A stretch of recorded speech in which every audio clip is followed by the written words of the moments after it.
Actually, ginawa ko dyan. Sinalig ko na yung sabaw. Yung tsaka ako, binalik ulit yung harness. Pinrito-prito ko.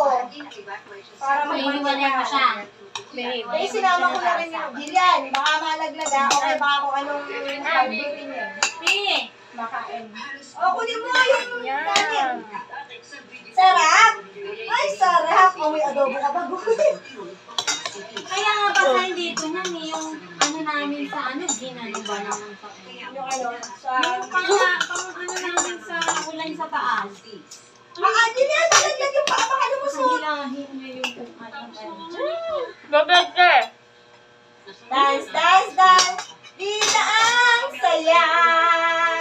Dita ang saya!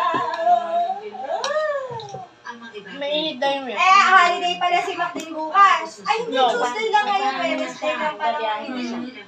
Kulang ka pa. Isang buwan pala mabibigay nyo. Hindi, minimum. Minimum ano. Bakit? Dito ka lang. 10,000 pa ilalabas mo. Lalagyan ka. Wow, very good. Ba't di naman 20? Kaya nga. Hindi ba siya humingit? Sumingit? Tingnan mo. Paano? Saan lang nakipagin siya? Ayaw. Sino na lang?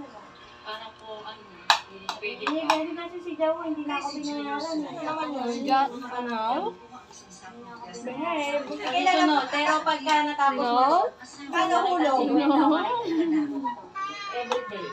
Pero walang pay. Magkano hulog sa isang araw? 300.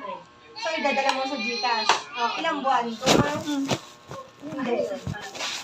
15. Sa isang buwan. 300. Sa 10 araw. 60 days. Ilang buwan? 60 days. Mas baka mas maaga. Tapos sabi niya, pero bibigyan kita pa umita. Gawa nito kung ano yung papi ka. Pero dito kung magkano daw sabihin, paano daw mo siya na. Ba't ka kanitors dyan? Sa kanya ng pisang bayan. Hindi. Thank you! Yun yung ano nila kasi na. Kung gawin na lang niya kaya, 1 linggo. Mabigat naman. Hindi, kaya niya naman. Kaya lang ayaw mo. Doon kasi yung Bye-bye. Bye-bye. Oo.